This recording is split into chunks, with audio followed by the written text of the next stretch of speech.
হ্যাঁ সন্দীপ, চুলে কি হলো আবার? ভাই চুলি যেন কি হচ্ছে উঠে যাচ্ছে খালি। হারপিক লাগাইছি কারণ কি? মাঝে হারপিক লাগাইলাম ও হারপিক লাগিয়েছে মানে চুলি মানে হারপিক লাগানো পড়ছে। চুলে হাঁটু লাগাইছেন তাই আগানো না বলো যে শ্যাম্পু ভেবে হারপিক লাগাই ফেলেছিলাম শ্যাম্পুর বোতলেতে হারপিক নেওয়া পড়ছে। তাহলে হাঁটু লাগানো চুলে কখন নাকি? বোতল উল্টো পাল্টা হয়ে গেছে, হারপিকের বোতল শ্যাম্পুর বোতল বোঝা যায় নাই। হ্যাঁ হ্যাঁ, আর মাথার চুল উঠে যাচ্ছে।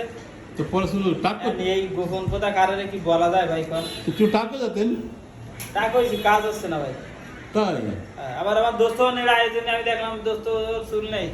ও। ওই যে আপনার টাকা লাগবে, হ্যাঁ আপনার টাকা লাগবে। হ্যাঁ আমারও টাকা দিবে দুইজন সমান সমান, দোস্ত দোস্ত আর দোস্ত দুইজন একসঙ্গে না হয়। না তাই বলে আপনি যে হাঁটি পাচ্ছেন চুলগুলো আপনি টাক টাক হয়ে আপনি অন্য কিছু লাগান, তাহলে চুল তো সব উঠে যাবে। ওই নাসিরুদ্দিন পাটোয়ারি সব কি সব করছে নাকি? আর আপনার সুন্দর চুল ওটা উত্তম কুমারের মতো, তাই চুল নষ্ট হয়ে যাবে না? আমার চুল ভাই নষ্ট হয়ে যাচ্ছে ভাই। ও, আর পাটলি কি বলতেছে বললেন?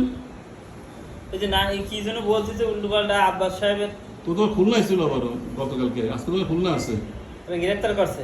তাই না? ও, আচ্ছা ঠিক আছে, তাহলে চুল ঠিক করেন। হ্যাঁ আচ্ছা ভাই ভালো থাকেন। আচ্ছা আচ্ছা।